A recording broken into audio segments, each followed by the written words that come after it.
कोविड-19 के खिलाफ इस लड़ाई में भारत के सामर्थ्य का प्रमाण कोविड वैक्सीनेशन प्रोग्राम में नजर आया है। हमने 1 साल से भी कम समय में 150 करोड़ से भी ज्यादा वैक्सीन डोज लगाने का रिकॉर्ड पार किया है। आज हम पूरी दुनिया में सबसे ज्यादा वैक्सीन डोज देने वाले अग्रणी देशों में से एक हैं। इस अभियान की सफलता ने देश को एक ऐसा रक्षा कवच दिया है जिससे हमारे नागरिकों की सुरक्षा भी बढ़ी है और उनका मनोबल भी बढ़ा है।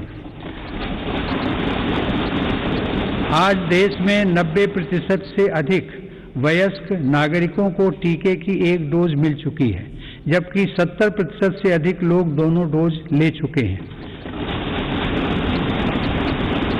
हर घर दस्तक अभियान के माध्यम से सरकार बाकी लोगों तक भी पहुंच रही है। इसी माह वैक्सीनेशन प्रोग्राम में 15 से 18 वर्ष तक के किशोर किशोरियों को भी शामिल किया गया है। साथ ही फ्रंटलाइन वर्कर्स और बीमारियों से ग्रस्त वरिष्ठ नागरिकों के लिए प्रिकॉशनरी डोज की भी शुरुआत की गई है। अब तक देश में कुल 8 वैक्सीन्स को इमरजेंसी यूज के लिए स्वीकृति मिल चुकी है। भारत में बन रही 3 वैक्सीन्स को विश्व स्वास्थ्य संगठन की तरफ से आपात स्थिति में उपयोग की मंजूरी भी मिली है। भारत में बन रही ये वैक्सीन्स पूरी दुनिया को महामारी से मुक्त कराने और करोड़ों लोगों का जीवन बचाने में अहम भूमिका निभा रही है। माननीय सदस्यगण, कोरोना महामारी से निपटने के लिए हमारे देश के प्रयास केवल तात्कालिक चुनौतियों तक सीमित नहीं है।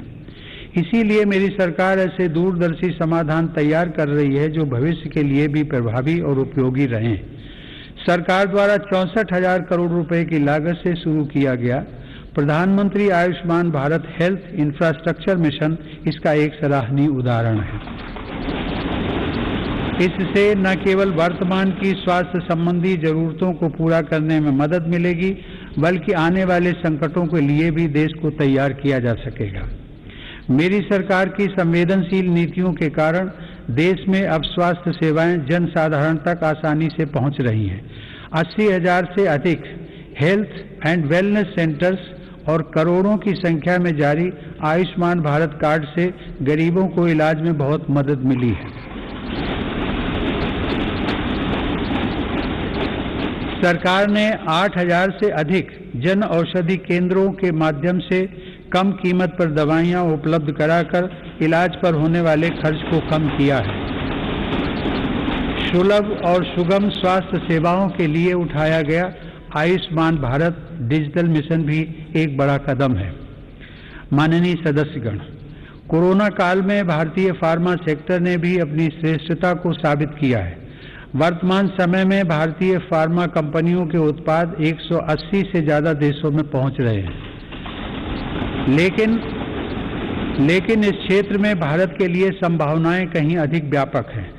फार्मा इंडस्ट्री के लिए मेरी सरकार द्वारा घोषित PLI स्कीम से इन संभावनाओं को विस्तार मिलेगा और रिसर्च को भी गति मिलेगी।